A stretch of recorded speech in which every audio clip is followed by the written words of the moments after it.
Right, I've got a small amount of shopping to do for dinner.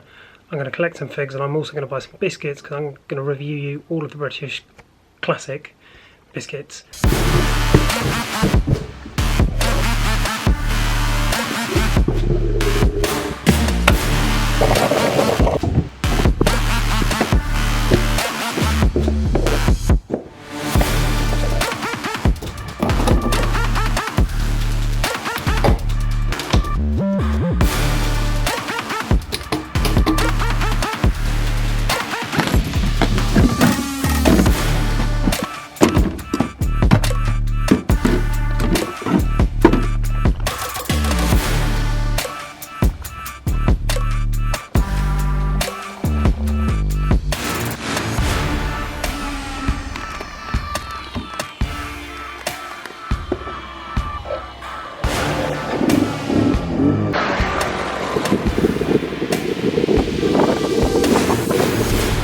Diddly and welcome to this, the inaugural biscuit review on a Honda C90. The reason I'm doing it is that I realise that not everyone has or is interested in C90s, but everyone is interested in biscuits.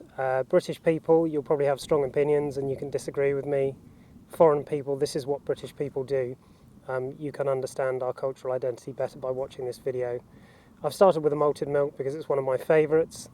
I'm going to do all of the classics, digestive, rich tea, hobnob, things like that, and then I'll move on to the more exotic ones if there is interest. So I've got a packet of malted milk biscuits from Morrison's. You can have some close-ups of the labels and things, but I'm going to review them in terms of the scent they have, the snap they have, how well they eat dry, and how well they go with tea. I'm not going to do them with coffee because I'm not a psychopath.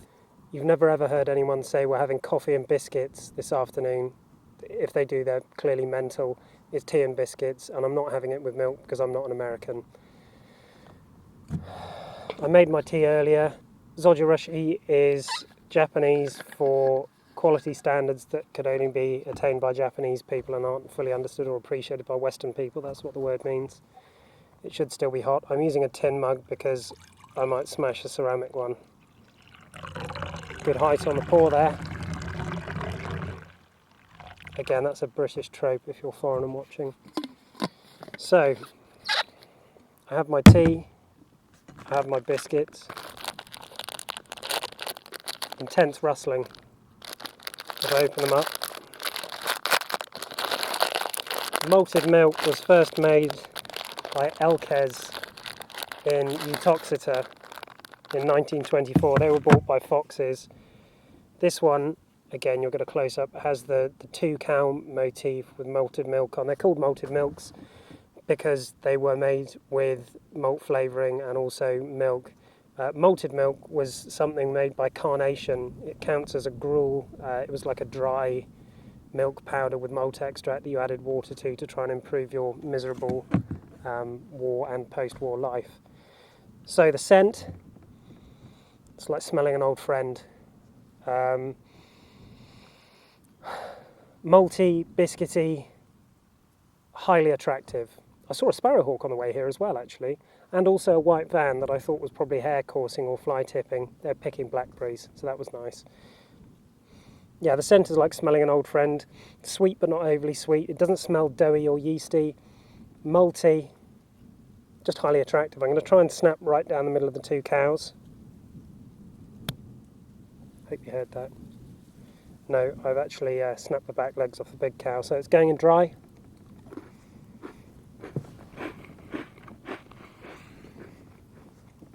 Good crunch.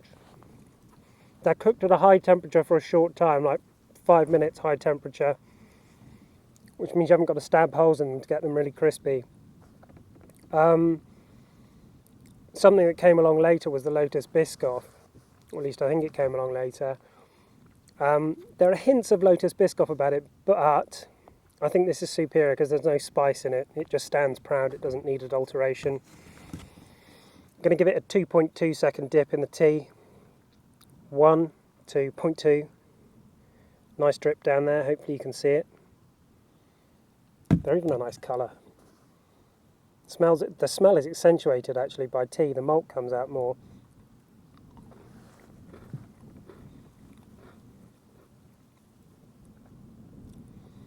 bitterness slightly up because of the tea, saltiness slightly up just because that's what happens when you dip biscuits in tea, and my tongue is quite sensitive to salt, and happiness through the fucking roof.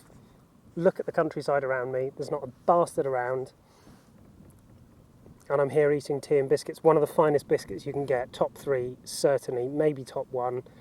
There are other types available. There's a chocolate dipped one. I think that's getting a bit fancy. That's not to say I would kick it out of bed. There's also a custard cream one. If I ever find who made that, I'll pay to have them killed. That's absolute sacrilege. It's disgusting. And I apologise to anyone that's had to eat one. So, that was the biscuit review in short. In terms of what it's for, you should have them in your cupboard at all times. If someone friendly that you know comes round, let's have tea and biscuits. If someone you don't know comes round, you can give them and they will then show their true colours, and you can judge them as a person from there. And if you've got someone from another country staying, I've got a friend called Brett, he's from somewhere called Australia, you can give them these, and it's like a loving baptism, a loving cultural baptism. It lets them know that you're a sound person and you've got a friend for life. So buy malted milks, eat them as part of a balanced diet or not, I don't care. And yeah, stick with me for another biscuit review next week. A quick Honda Cub update for anyone that's interested. It just works.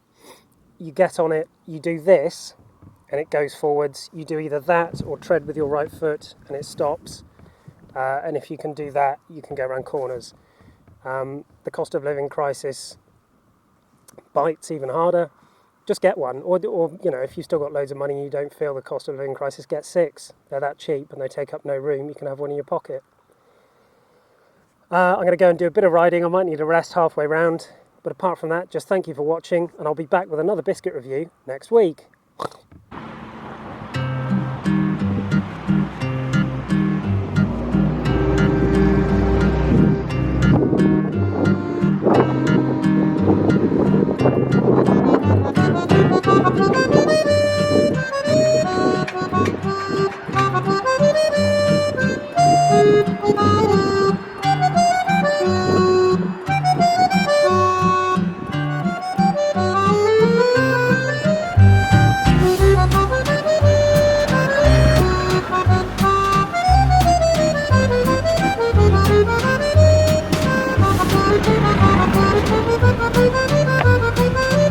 Can anyone spot the deliberate mistake?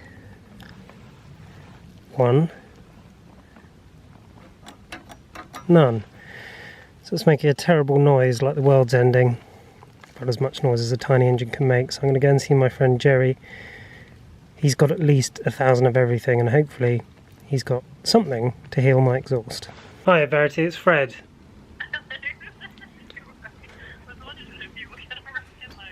Yeah, I've recognised you. Oh, I might have actually spotted exactly what I want. That's right, I'm just in his garage. A piece of motorbike fell off and I'm hunting for the right bit, but I think I might have spotted it. Okay, leave him talking to the dog and I'll do the bolt thing. Toodaloo! That's loose, but luckily that's what came out. I'll try and find the original on the road later. But Jerry had in stock, even though he wasn't here, he was busy talking to a dog, the right nuts and bolts, or rather the right bolts and washers. So on they go. Bit of a bigger problem than I thought. That side tightens up well. This side, it's just spinning in the hole. Bum. So this was the knight in shining lager that saved my motorbike. What are you doing? Blackberry picking. Here. Cute. And what was the problem? Fuck, mate. Fucking fucked. But it ain't now. The fanny mould is gone. The fanny mould had gone. But luckily, we've done a fix / bodge. Yeah, we're good at fixing fannies. So I've got to put some inserts in as preventative maintenance. A minute, do you think I ought to be? So this is one of the most dangerous plants in the world. And it's just happily growing in your garden. Look at that. Got a new flower, like.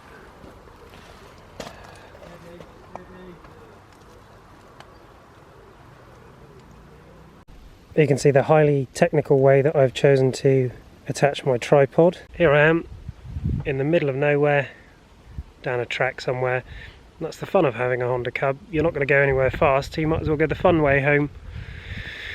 The problem with the exhaust manifold, I can draw.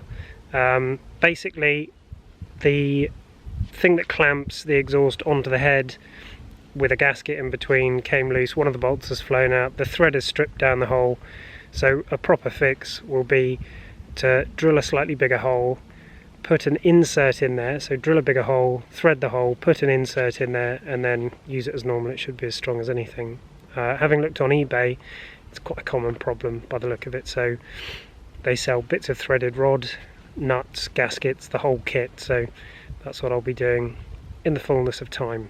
But as it is, the thing doesn't make any bad noises anymore, and it's not popping and banging, so it'll get me home.